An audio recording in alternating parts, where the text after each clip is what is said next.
This is Platemark with me, Ann Schaefer. I'm an independent curator who specializes in works on paper, prints, drawings, and photographs.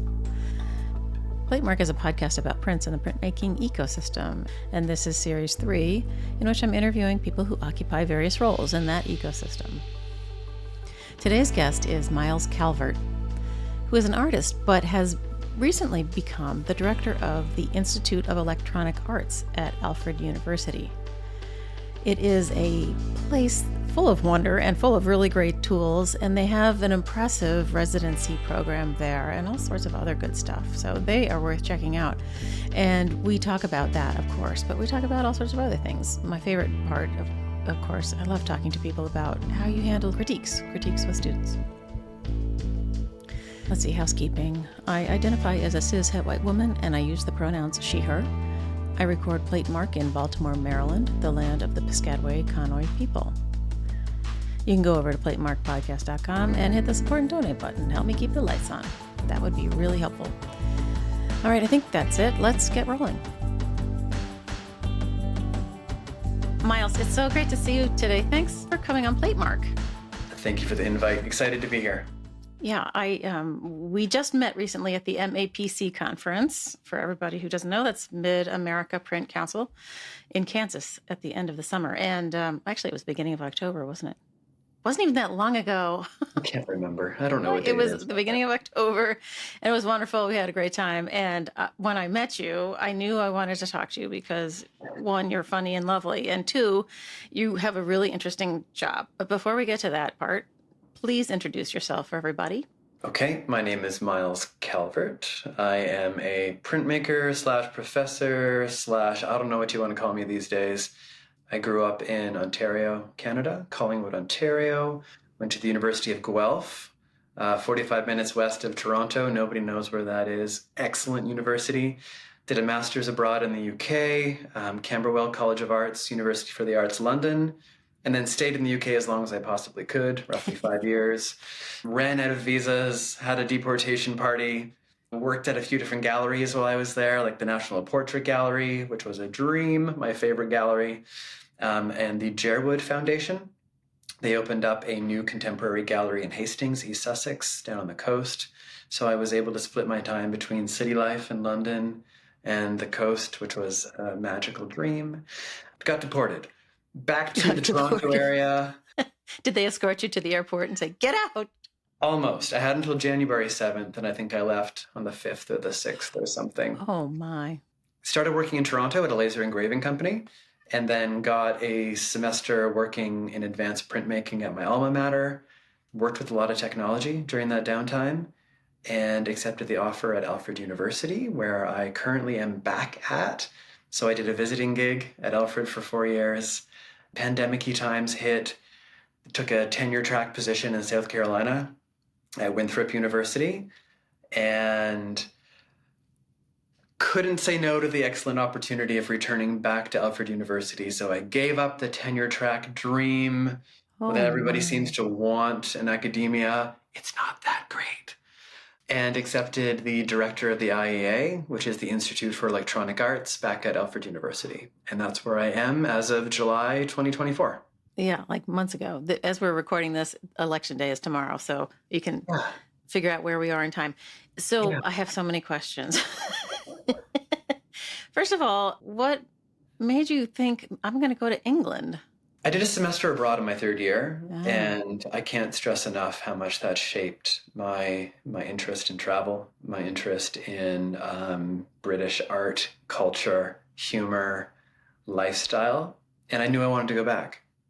So I took full advantage for that one semester I was there, came back to Guelph, did my final year, graduated, thought about it for a little bit, took a year off. I think it's valuable and very smart to take a year off between your undergrad and your MFA and MA studies. Applied, got in, did it, got the piece of paper, which, it's just something I wanted to do. I knew I wanted to go back for an extended amount of time. Okay. That ability to jump to mainland Europe so affordably with proper planning and a backpack, took full advantage. Was very, dehydrated, malnourished, but so filled with art experiences and travel and new friendships and beaches and art supplies. I was very, very lucky to be able to do that. Oh, wow. So in your travels, what was the best art spot thing that you saw? If I focus just on the UK and like London, for example, I had this dream of taking students back in the near future. John Purcell Paper is a place that I would go to. It's near Brixton Tube Station. You walk a few blocks. I could walk you there. I couldn't tell you where it is. It'll come up on a map. But a warehouse of imported papers. So I love that place so much. I've planned trips around doing a visit back to get my papers to then go to another residency type opportunity. Oh, So John Purcell Paper, number one. There's a place near the British Museum called Cornelison's, and they have natural pigments that you can buy in that store. That's always amazing. There was, I think it's moved, but there was a gigantic art supply store in Brixton. No, I lied, in Brick Lane.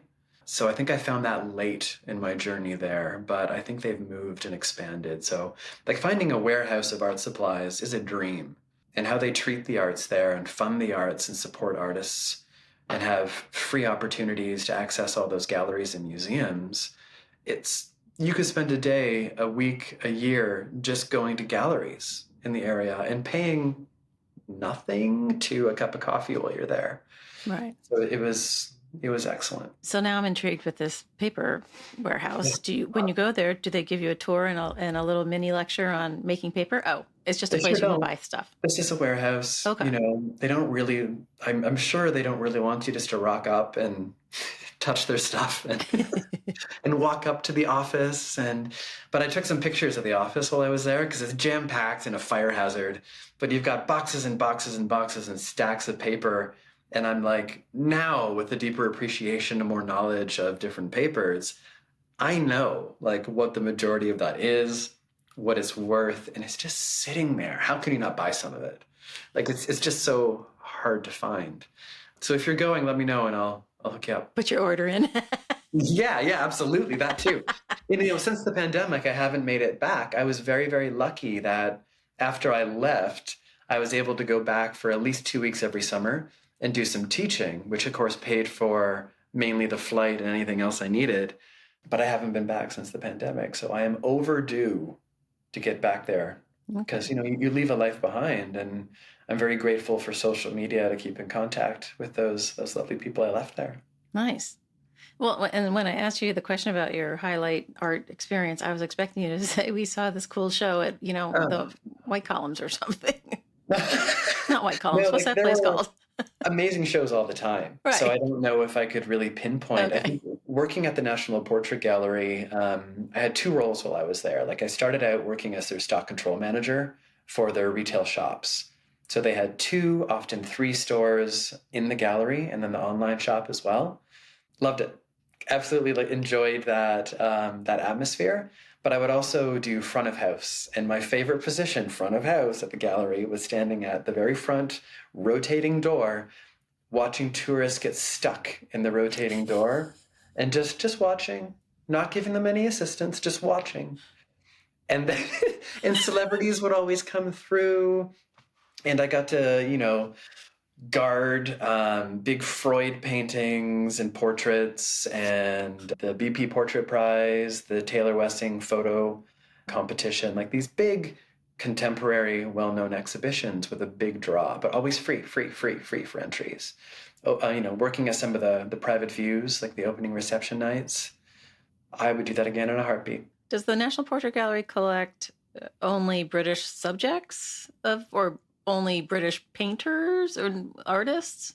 They're across the board. I think they probably have some mandate where they have to collect a certain amount of British-based artists and subjects. Yeah. I suppose. The last one that I recall before I kind of got out of there was a commissioned portrait of Dame Maggie Smith.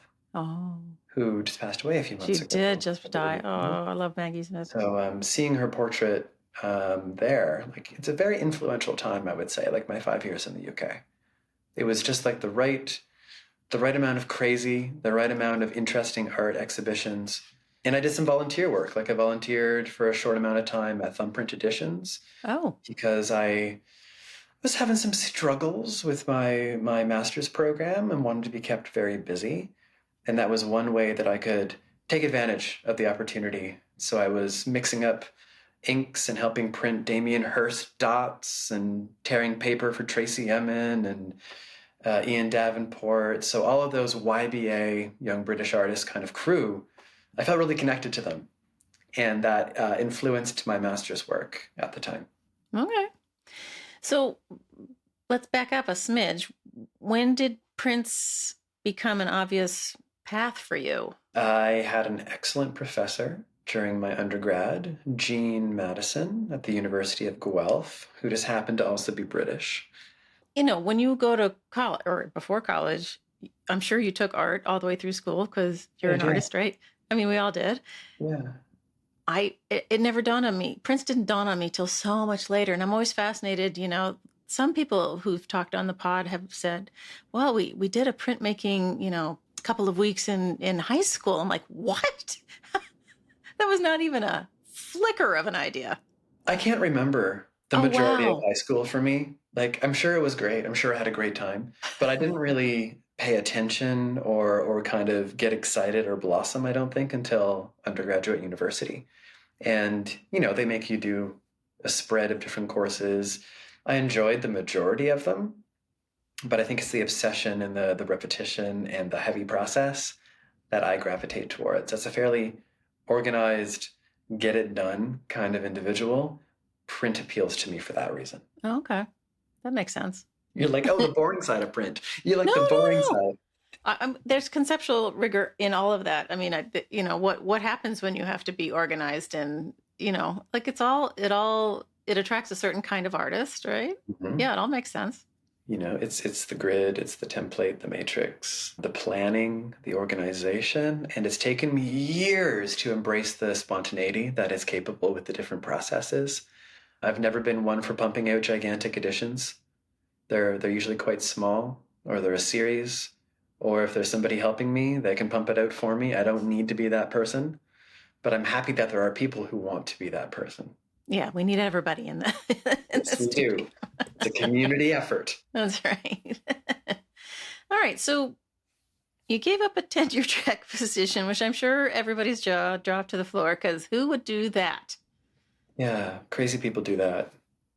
Well, but you landed obviously beautifully on your feet. So, I think if you're given the possibility of applying for, and I have applied for many positions, and the print world is small. And when I see the people who get them, I shake my head because they deserve it. And I'm happy that I know them for the most part, and I know the work they do, and I know they're hardworking. So if they get it, I feel okay. If somebody else gets it, I'm like, what was the thought process there? Like that rarely happens when I look at people who get these tenure track positions. And I was happy. Like it was fine. It's a small department at Winthrop. They do amazing things. The students were amazing. Some of the best colleagues I've ever worked at. It just wasn't a good fit for me, and it wasn't working. And I gave it 4 years. And if I could bring them all here, I would be the happiest human in the world. Yes, the weather was amazing. Yes, I could float down the river with my colleagues and actually have a social life at the same time. But moving back to Alfred, I'm closer to Canada. I'm closer to my family and some of my closest friends just over the border. And I knew what I was getting into. Like, I know what this Alfred community is like. I know how small it is. I know how dark it can be in the winters, and how to deal with that. So when I saw this position available, I'm like, okay, this is something I have to go for. Ah. And it worked out. When you say it didn't work out at Winthrop, I mean, you don't have to tell me that this administrator was a jerk or whatever, but like it wasn't your colleagues and it wasn't the students. Okay. It's a Did you have a bad breakup or something? It's like, where does the institution put their priorities? Where does the state put their priorities and their funding? Is it a commuter school? Is it a students mainly live in the area? Is there a different work ethic? What facilities do they have access to? It was so many different factors. And I also didn't like being a 13-hour drive away from Toronto. Yes, you could take a flight, but then you're there without a vehicle and all these things that happen.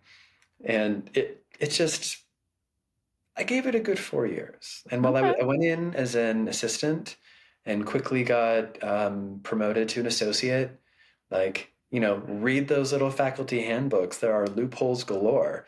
You can go up for promotion before you go up for tenure. Oh, yes. Read your faculty handbooks, team. A little hint for all you people in the tenure tracks. Speak to your chair, speak to your dean, and make it known what your priorities are and what you need from them, and they will work with you. And they definitely did it for me. Huh. And I felt like I was on a very good speaking, comfortable basis with the provost, with the deans, with the president of the university. Like, it felt really small in that way, and I've got that here as well. So I think it's a personality thing. It's an eagerness to just say, we're all trying to do amazing things. Let's just try to work together. It's like a print shop. It's like a print shop. Collaboration. Yes. Well, yeah, you're absolutely right. You're absolutely right.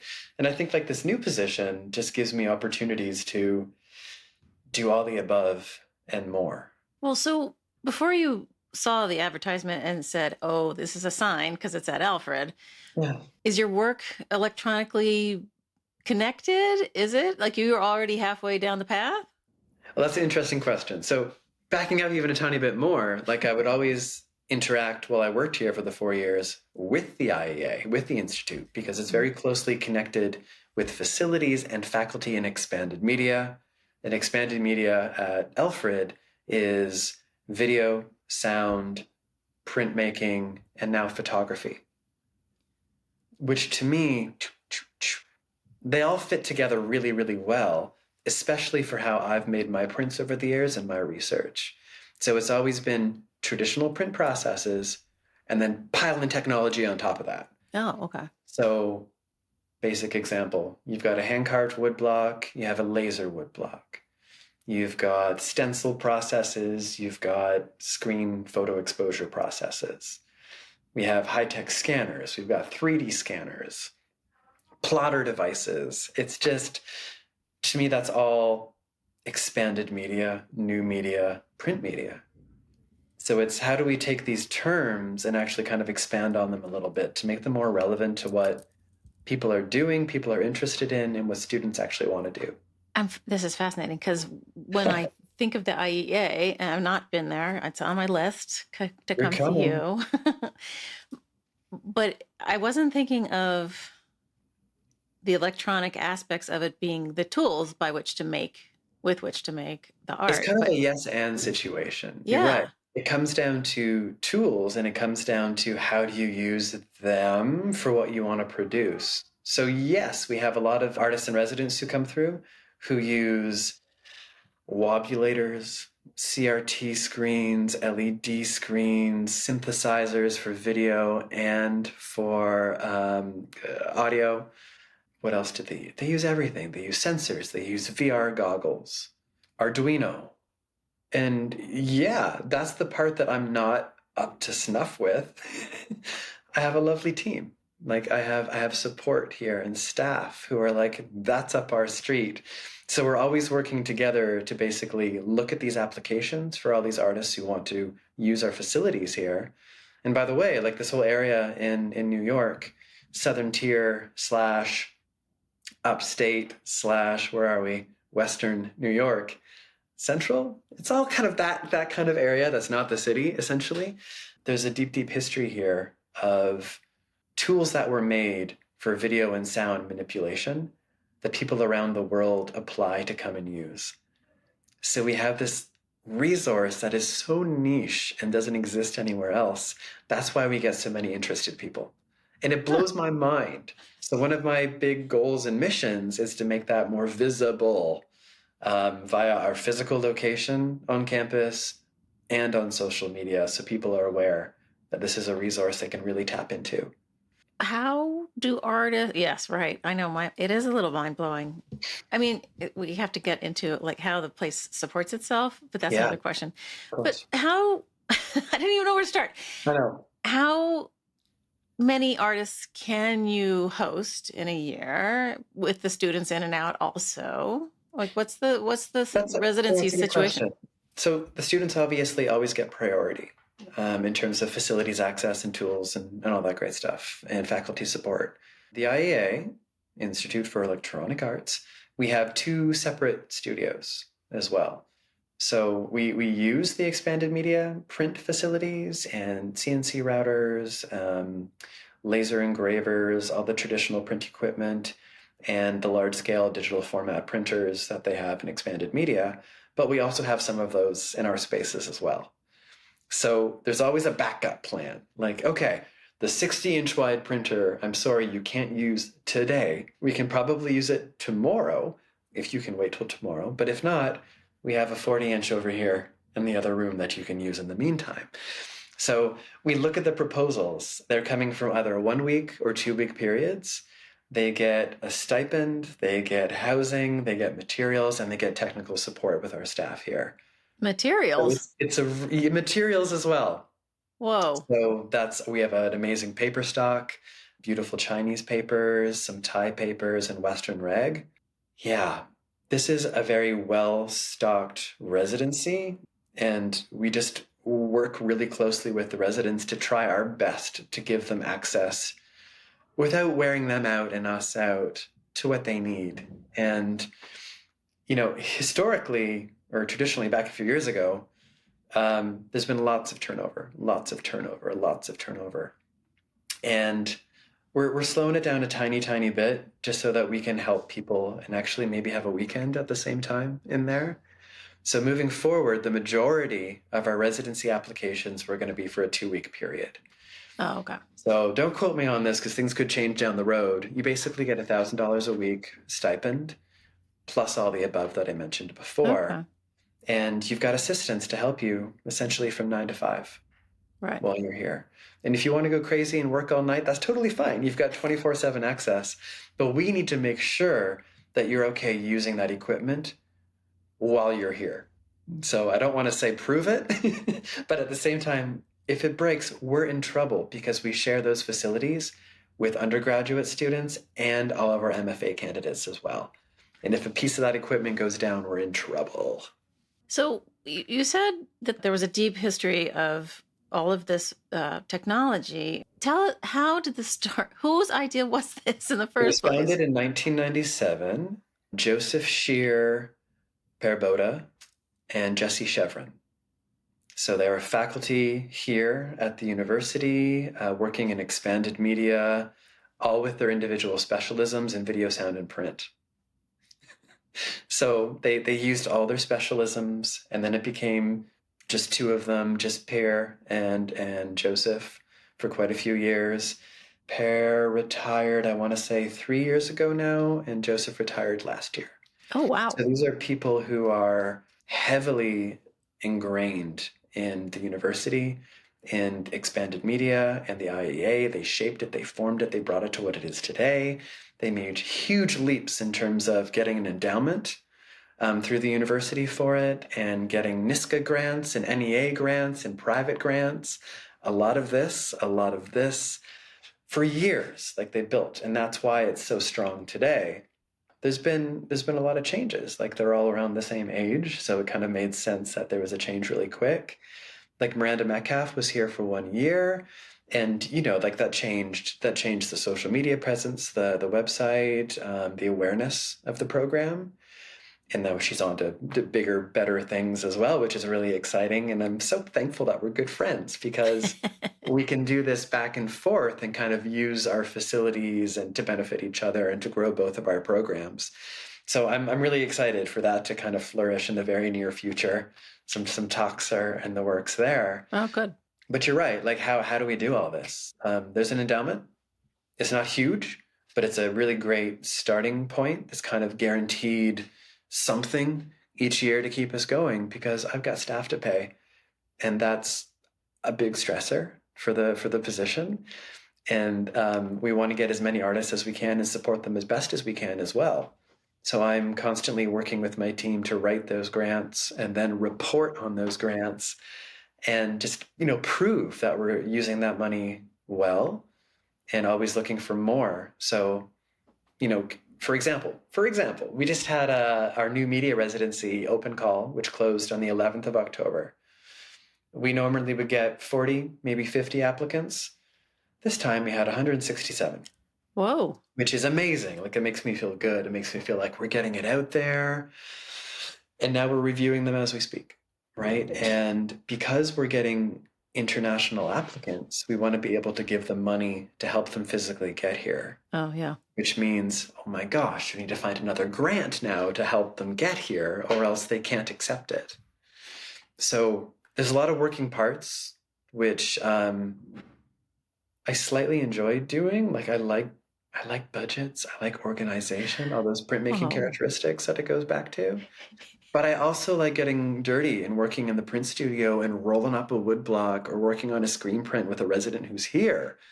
Because, that print world is quite small. If they're here, like Catherine Polk we had for 2 weeks, I wanted to work with her for 2 weeks. Yeah, yeah. Couldn't, but it's fine. But as part of your contract, is there a line that says you have to teach a class once every 5 years or something? Is there some teaching element? That's a really interesting situation. Yes, kind of. Yes, kind of. Historically, my position was from a faculty member who was also director of the IEA. So they taught and ran the IEA. Since those positions don't exist anymore, I'm just the director. I'm not technically faculty anymore. The dean would like me to teach at least one class a semester. Oh. And I think I would miss teaching. So I like the idea. We're just trying to figure out what that might look like. So not this semester. They're going to give me a year to get my feet on the ground, which I think is deserved. And I'm greatly appreciative of that. Generous. It would be like the business of art or something, or I would develop a class to tie in students to working with the IEA, because we do have 3 interns, because we have an extensive archive dating back before 1997 of, digital work and physical prints. So there's a lot to look after. Plus we're launching at SGC in 2025 IEA editions. What? So... yeah. You've been holding out on me, Myles. Well, I'm just saving it for the podcast. That'll be a soft launch in Puerto Rico. So we have some invited artists who we're building up a little resource of, who we are making editions with. So we're going to be selling their work, because I can't always rely on grants and endowments. They dry up, they go away. There's bad investment years. We need something to be a little more self-sufficient. And the quality of work that we're pumping out with our artists here is pretty high. So we need 2 for the archive, and the rest we can sell. Get them out there. Yes. Hear you. But that's a lot, as you know, because you're a natural salesman. That's a lot of work too. Like, that's on top of teaching one class and running the budget and everything else. Okay. We'll see how it goes. Like, I feel very... very supportive with our current dean for the School of Art and Design, Lauren Lake. We have a great relationship. She knows the struggles that we're having. She knows the changes I wish to implement sooner than later.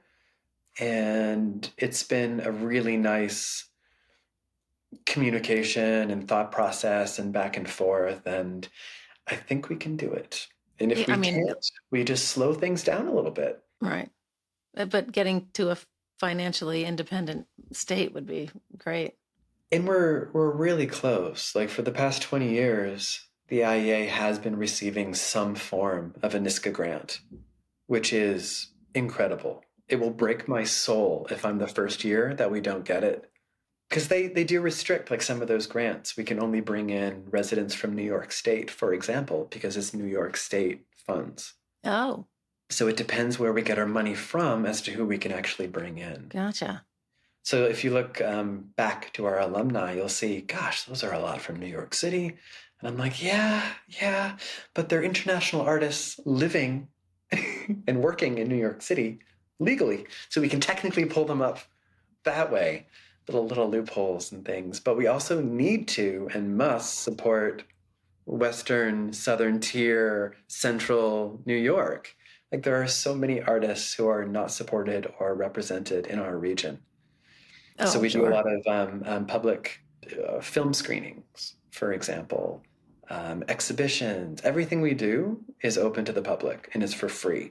So we try. It's hard to get people 2 hours south of Rochester. Well, It's an 2 hours hour and a half. away.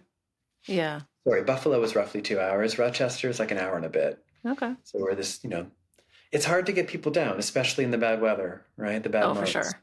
We serve the community as best as we can. Of course, we could do it better, but we do have some great connections in the other cities as well. So, for example, in March, we're having an exhibition at ROCO, Rochester Contemporary, exhibiting 3 of our IEA alumni for video work. Oh, cool. We've done stuff with the Birchfield Penny in Buffalo, like projected on their building, which is just amazing. So there's opportunities all over the place, and I think it's part of my job to maintain that and solidify it. Can you think of another university that has such a situation with an independent but not independent? Independent but not independent is the perfect wording, because we're in the School of Art and Design. We're in the College of Art and Design, right? We share facilities with Expanded Media, but we're our own little happy benign tumor over here. Like doing magical things with magical budgets that benefit the whole. So we're this little gem that needs to get more visibility. So we do have some future plans to give us a little more visibility in the very near future. I wish I could tell you more about that. I'm really excited about it. But there's going to have to be a part 2. Okay.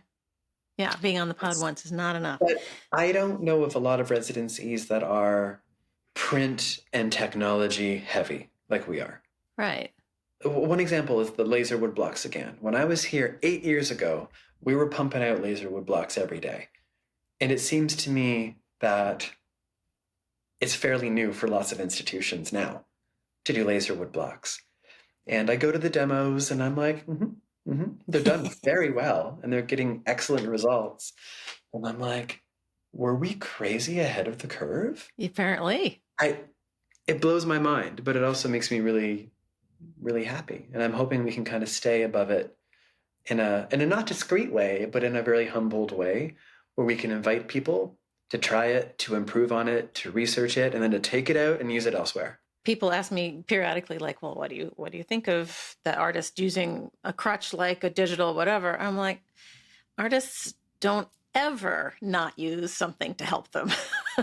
Why would you not? Photography. Yeah. Tracing paper. Yeah. Camera obscura. Exactly. Assistance. Right? Yes. It's all the same. And I was very fortunate enough a few weeks ago to be invited to go to Xi'an in China, to the Xi'an Academy of Art. It was their 75th anniversary of that university and the 5th biennial for the IAPA, bear with me, International Alliance of Print Academics? Whoa. Something like that.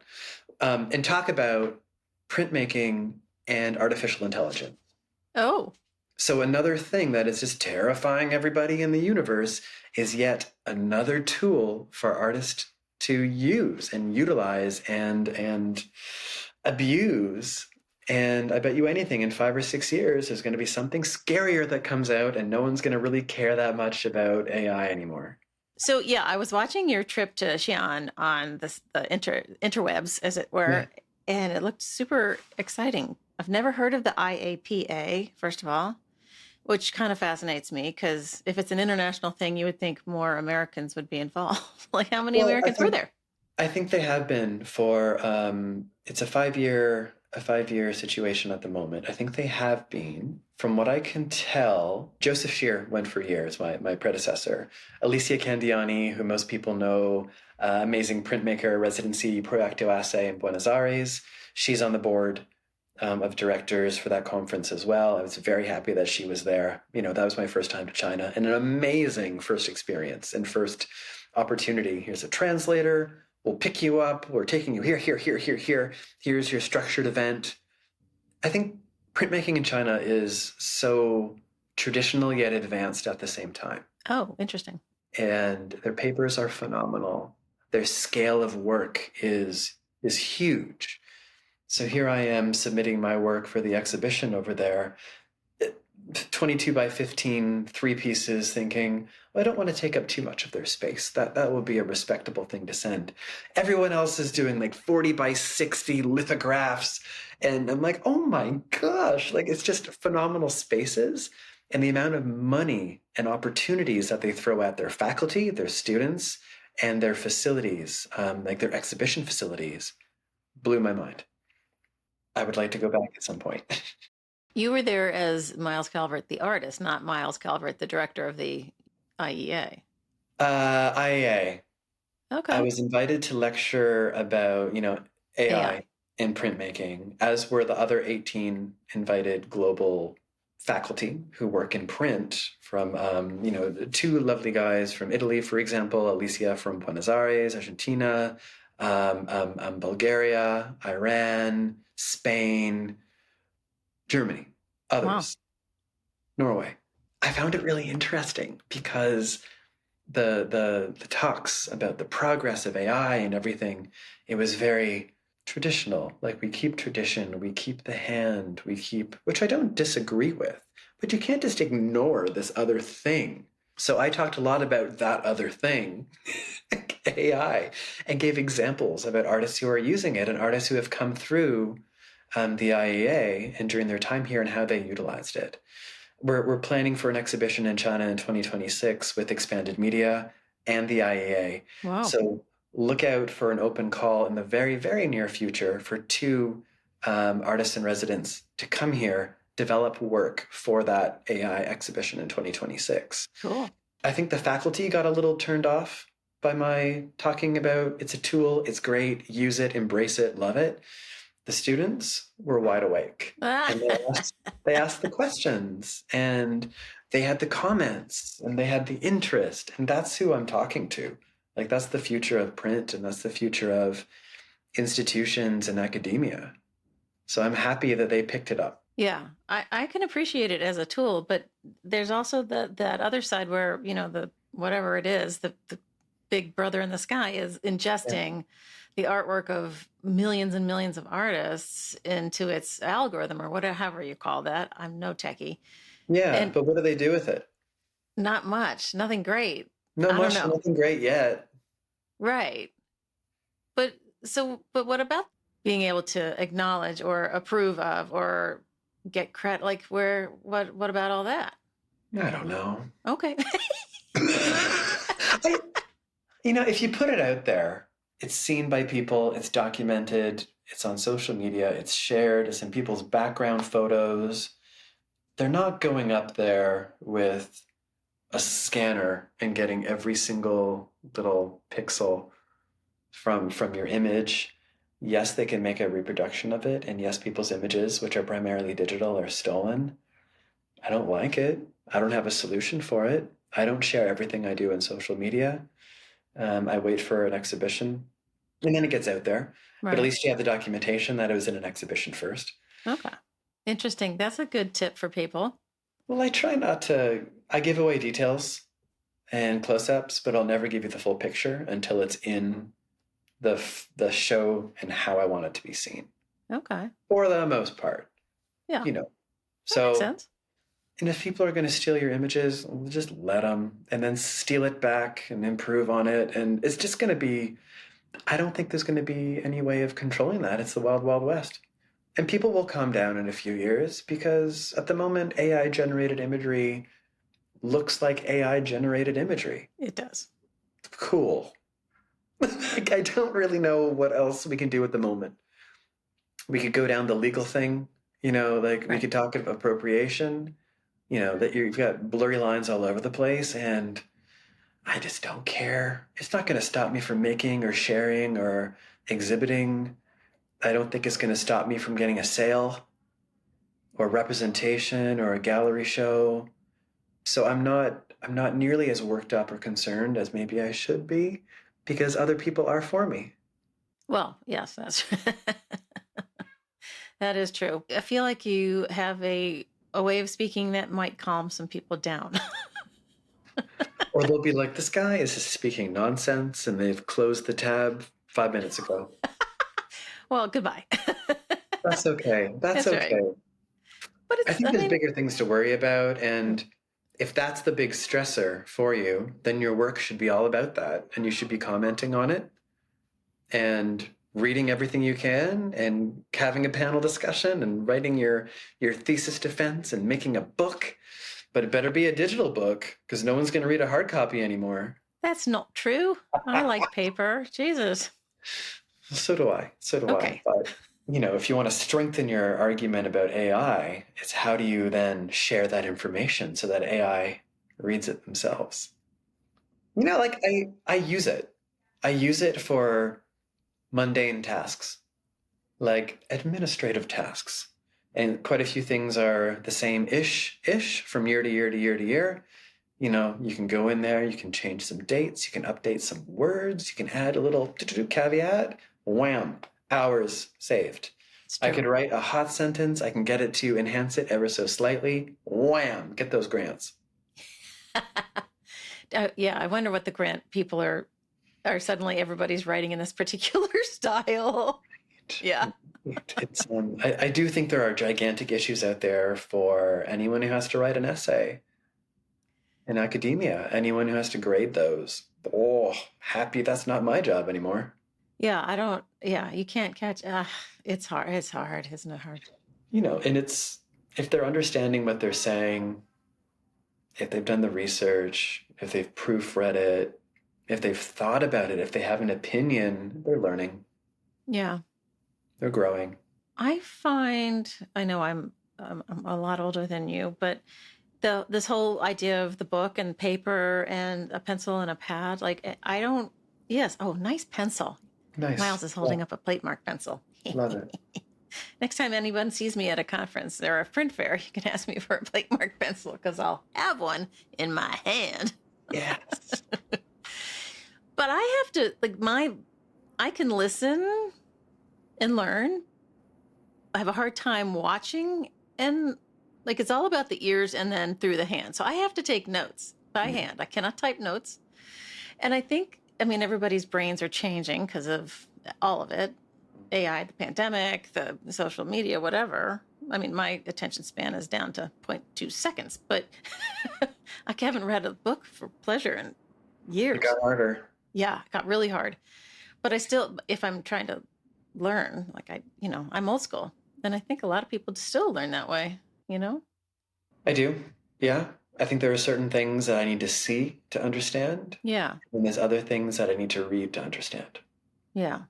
Anything visual, I need to do it a few times. I could be very rusty with a few techniques that I haven't done in a few years, like my personal practice. It's changed a little bit because of this new position and getting my feet wet and steady and everything under control. And then look out, studio, because there's 4 projects backlogged at the moment, which have deadlines, and those deadlines are really helpful for me. So yeah, I need them. I totally need them. But I do know that the first few prints that I whip out next are going to be a little meh. So they're going to get chucked into the garbage, and then I'll be back. And that's normal because in print world, I feel like, and maybe this is a me thing, I'm not sure. Maybe it's a printmaker thing. I'll go hard with copperplate etchings for a while, love them, and then toss them aside for a bit, focus on litho. Toss it aside, focus on screen. Yes, I'll do this a little bit, but it's project and concept specific as to which print medium I will choose. It makes total sense. Right? Yeah. And you got to get back into the flow because they're all such a different way of working. Well, exactly. Every one of them requires a different kind of planning and thinking. And that brings me back to all these proposals that people submit to us to get a residency here. We love it when people want to do something that they're very familiar with because it takes a lot of the stress off of us. Oh, but at the same time, we want to let them use our facilities and things that they don't have access to. So we try to balance that a little bit.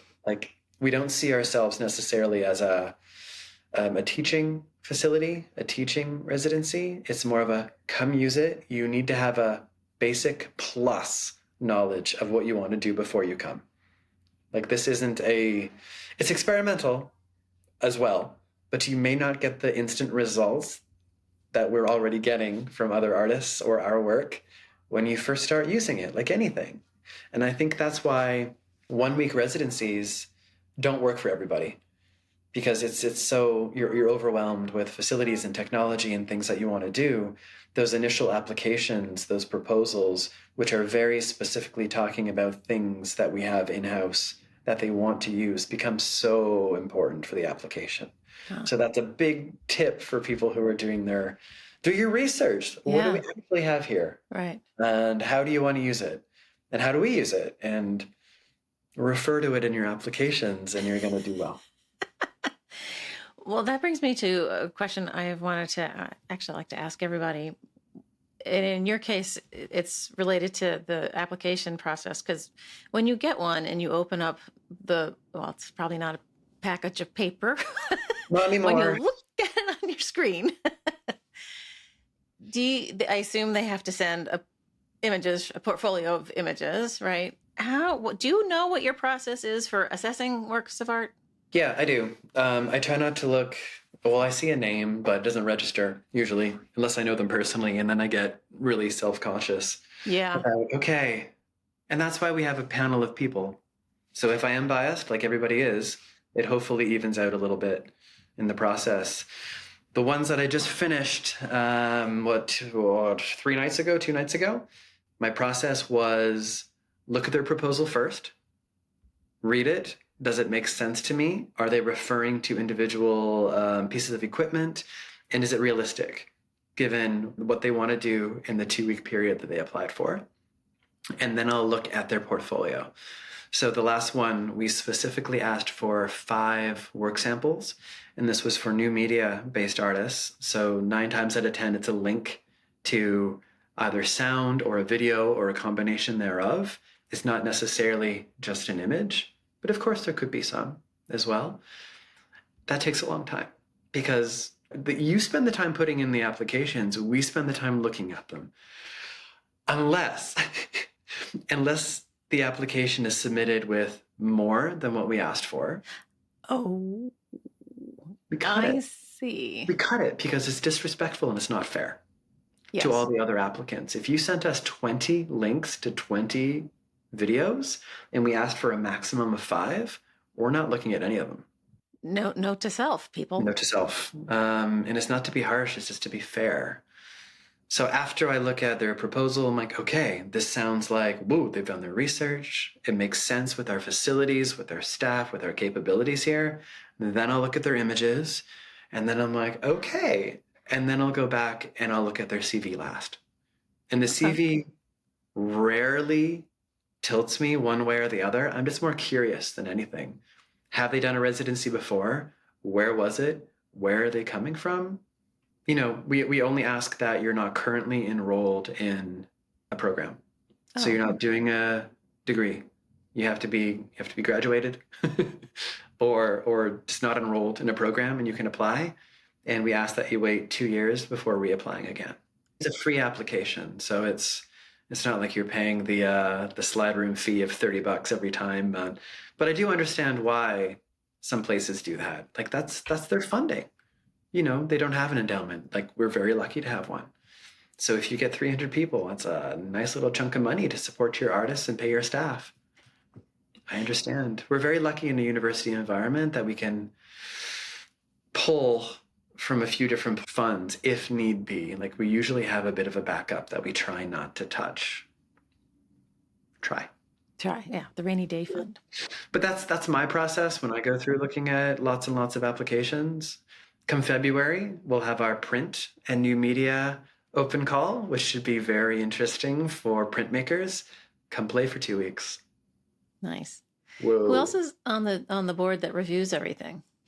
Is it faculty? Depending on the open call, I reach out to faculty and expanded media because we use their facilities. And the one thing that I've changed since I've got here, and come January, we have like new contracts. So depending on the grant we get, We either get artists to come in, do their thing. They don't have to give back at all. They're just doing their research, they're having fun, they leave. Every new contract moving forward, they're giving back to our university and students in some way in our community. So I've asked them to do upwards of 3 hours of community engagement during their 2-week time. That could be your basic artist talk and Q&A. Basic. We have a lot of artists who come through here. We could do something so more exciting. So what if you did a workshop? What if you did a one-to-one, like work with a class and do a critique with them? Or did like a demonstration specifically with a class. So I'm reaching out to faculty to review all these applications. I'm like, look at all these amazing applications. Who do you want to come here to interact with your class at no expense to you? The IEA will pay for it. I open that up to anybody in the School of Art and Design because we often have a lot of crossover with dance, performing arts, music, sculpture, glass. Who do you want to have here come and interact with your students? Help me score these people. Score them for whatever reason. That's the change that we're making come January. We want students more involved with the residents who come through here. I think that makes all the sense in the world. Like, what if they're there and they have, wisdom to share? Well, who is this amazing person currently working in the print studio making a beautiful 3-color woodblock or 3-color litho? I'm like, oh, that's Catherine Polk. And you know that she's here because she's working with your class next week for 2 days. Yeah, right. Golden. What a golden opportunity. Yeah. And 9 times out of 10, the artists who do come through want to interact with students. I would think that would be expected, honestly. I would. Yeah. Grants have changed. Like lots of the grants are more like, how are you giving back to your community, your region? And I'm like, well, this is one way that we're doing it. Yeah, brilliant. Well done. Which should have, happened years ago, but well, right. Here we are. Sorry. No shade, people. I'm sorry. So my follow-on and last question for you is, when you open up the digital portfolio and you see the first work, well, maybe that's not fair because you're probably zipping through them all and trying to get a sense of them as a whole. But okay, you walk into a show that you've not taken any part in and you walk up to a work. How do you parse it out? How do you figure out if it's good or not? How do you figure out if you like it? That's the system I'm interested in. I'm always looking at presentation methods and like conceptual reasons for how it's presented the way it is and why they're showing me the image that they are in the way that they are. Lot to unpack there. So if I'm looking at Landfall Press, for example, we had an exhibition here. It travels. We were so lucky to have it for 2.5, 3 months or so. Just came down, 2 weeks ago. I know what I'm getting into in that exhibition. I'm getting 90% lithograph prints on paper, framed, a few wood blocks, and an installation piece. If I was to walk into a generic gallery, not knowing what I was getting into, I would first look at what the material is, and then I would look at what the visuals are, like medium first, visuals second, and then why is it on the wall when it could be hanging, it could be on the floor? Like I go through all those really practical elements. And I'm the annoying person in the critique that will turn the print upside down in front of the student when it's clearly a portrait. It's clearly a portrait.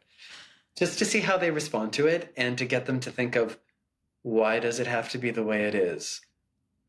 So then we start talking about dimensions and proportions and materials before we even talk about the concepts between the artwork itself.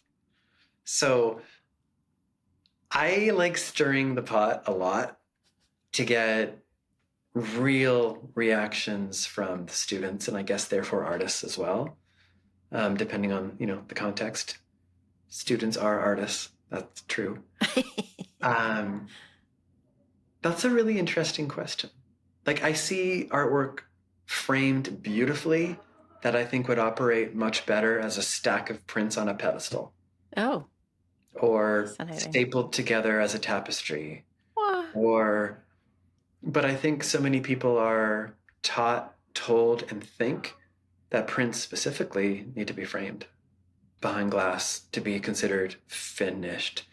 And I would say it depends on the body of work. It depends on the artist. It depends on the bigger intentions. Would you frame a zine? That's a print. No. You know, that's such a big question. That's a good one, though. So they Right? pay me the big bucks, Miles. But I'm fascinated. I mean, the way you do it is clearly from an artist's perspective. The Yeah. form and the presentation are below content for me because I come from a museum context.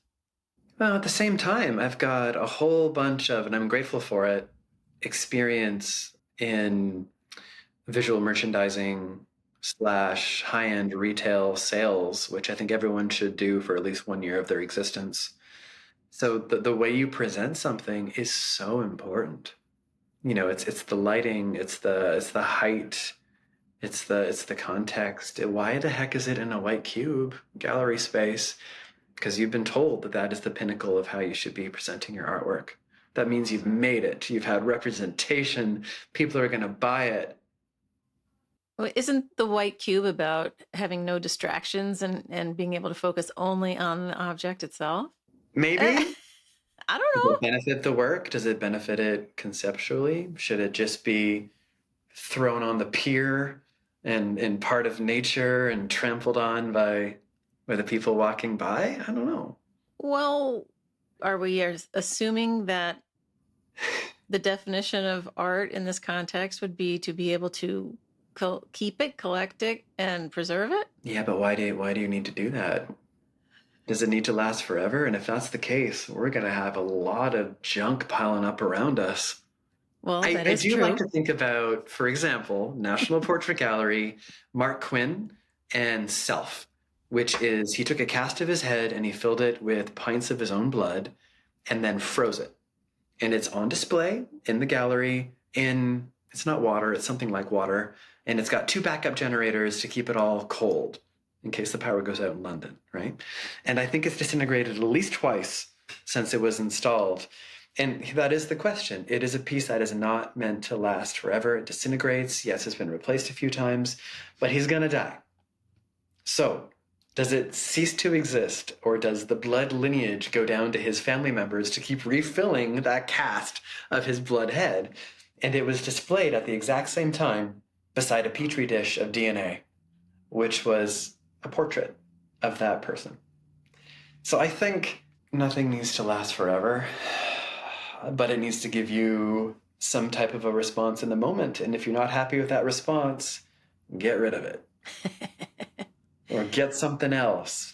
Give it to somebody else. Sell it. Just rotating art walls and rotating personal collections, I think, are really interesting and unique. Like, I have so many prints that need to be framed for their safety more than anything. Why do we print on fragile paper? We do. But you're also talking about reducing or even eliminating the preciousness of the object, which is a construct. It's somebody made that up. Yep. Where do you put your value? And Right. Are you measuring your value by money, cash money, hard cash money? Or are you measuring it by what it does for your brain when you see it? Even if it's not there tomorrow. Even if it's not there tomorrow. One encounter is enough. I have purchased artwork that I know has increased in value, and I knew it would increase in value, that I have not liked. Okay, well, I'll forgive you for that. You know, because I'm thinking, that's my retirement fund. Sure. Or that's my root canal next year that I might need. So I think it's another form of currency. Yes. So your currency could be very low in the eyes of other people and still be very high to you. Yes. We don't all agree on it. That's right. And I also, just so you know, I do appreciate a work of art whose purpose is to degrade. I think that's super cool if that's built into the whole meaning of it. Like, yeah, Gustav wow, Metzger. Do you know Gustav Metzger? cool. Just by name. His work was he painted with acid, and it was called autodestructive art. He had a big exhibition at the Tate, Britain, I believe, years and years ago. He would work with students, but his work referenced the atomic bomb and like destruction and things that weren't meant to last forever. So I like to shake it up a little bit and say, all right, let's just tear this print up and maybe make a better one tomorrow. And You know, that's going to destroy a first-year student. Um, which is not my intention to stress them out, but it's relax a little bit. You're not cutting into a human body. You're making artwork. Yes, We can take it down a notch. Right. And But still take it seriously. yes, well, there's that. But there's also, the work of people who are no longer living. So, you can't just walk into the studio and make a new something. No, absolutely. Absolutely. I think museums and galleries serve a very good purpose, but we will run out of space. Yes, we will. So what do we do? Yeah, Do we digitize it and let our AI overlords just take care of everything? Sure. That could be great. I don't know. I'm not sure. I don't think we'll be around to really see the benefits or downfalls of that. That's true. Yeah, that's a long way off. Okay, so I lied. One more question. How many students have you made cry in critique? Oh my gosh. Less than you may think. I think I've only made 2 cry, just so you know. More. But I think it's because I like to give direct feedback fairly quickly because I don't like wasting time. I don't like rambling and talking around the elephant in the room. So, for an example, I had a student who made a beautiful, beautiful, beautiful lithograph. It was stunning.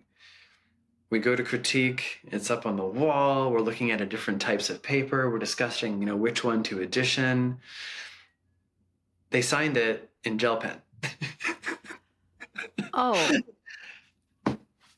Jesus. It's just, for example, I'm not saying that they cried because they're like, well, what's wrong with gel pen? And then we had an excellent discussion about tradition, history of print, and that sparkly blue is actually taking away from your image, and people are not there to look at your signature or your title. But titles can be very important and informative. I like to have fun with mine, for example, but it's taking away so much from all this time you spent on this beautiful process and beautiful image that this print does not need to exist anymore. But thankfully, it hadn't been editioned. So, but you said that? I go in hard. I'm like, I will not accept that as a print for your portfolio. And you said why. This print doesn't need to exist anymore to that person? Something like that. Myles. Yeah, but the rock exists, and thankfully it was approved, right? So there's no biggie going on there. But right in, tell me about the gel pen choice. There's no time to waste. Like I have had students who have cried, but it's because they're so emotionally attached to what they produced. And I think if you're that emotionally connected to something that you can't get through a few sentences talking about it, you're not ready to be making that artwork yet. So you need to take a step back from it. I've had incredible students break down because their work has been about something so close to them, so fresh to them, that they're kind of blinded by what they actually want to talk about. And it's just not time to make that art piece. Well, and in addition, they're so young and fresh at this whole game, right? And I can't tell you how many artists have said to me, well, it took 15 years for me to figure out what I was doing on that thing. And kudos and high fives all around for picking something that they so intensely care about. Like we have full circle tears, laughs, obscure, gross, dirty, sexy conversations in one critique that are still respectable to the artists and to the faculty and to the process and to the class. It hurts my brain in the best possible way. And to me, that's a very successful critique when you have a little bit of everything going on in it, because people are engaged, they're active, they're informed, they came out with something they didn't go in with, and then they just get better and better and better and stronger. But if they're not ready to talk about it, step back and figure out why and approach it differently. Not all the first years want to do something so emotionally charged and important and politically charged. And I'm like, dude, you can do some work about Sour Patch Kids today. We can take it down a notch. You're learning technique. You're learning about who you are as an artist. You're using different facilities you've never used before. You don't know how to work in a communal studio yet. let's figure that part out first. And then we can go in for some crazy, crazy concepts. All right. Whoa. Whoa. Yeah, I don't do it often enough to have like my critique muscles at the ready all the time. I get tired at the end of a long day of, talking to 15, 20 students, excuse me. And by the end, usually I'll be doing it with somebody else, and I'll just kind of give them a look, which means I got nothing. Yeah, and I think they get that. I think they understand that. Well, I think they do after their first year. They understand how emotionally and physically draining working with all these individual incredible artists in their own insanely fun, wild ideas are. But if we're interacting with every single one and expecting to like function as a human after that, good luck. But I sleep well. Yeah, it is tiring. Yeah. Yeah. I think my biggest complaint is usually when it's just too simplistic. Like, yep. I mean, it doesn't need to be all that in a bag of chips and they need to step back. I mean, but if it's a little totem image in the center of the page with nothing around it, and it's, a gravestone to your, beloved. And I think that's where it takes a few weeks to get to know them and for them to get to know you and your personality and your humor. I feel like 9 times out of 10, I have a pretty good rapport with them. And if I'm joking, they get it. And if I'm joking, but also being serious, they also get it. So I have flat out looked at things and be like, boring. But I also know that particular student can handle it because they have a good humor and we have a good rapport. Yeah. And they're usually like, yeah, it is.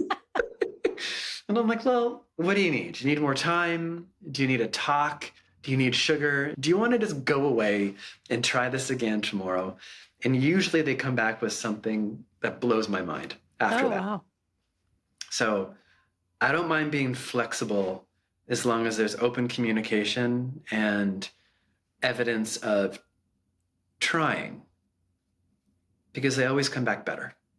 And if they don't, they, transfer and they go to a different department, become an economic major or something. And that's totally fine. Yeah. Remember us when they make the big bucks and come back and buy our work. Yeah. I think I'm usually just dropping in for a day, and I'll never see them again. And it's, it's hard. But so when you can visit, will you do a critique with us? Oh, sure. Of course.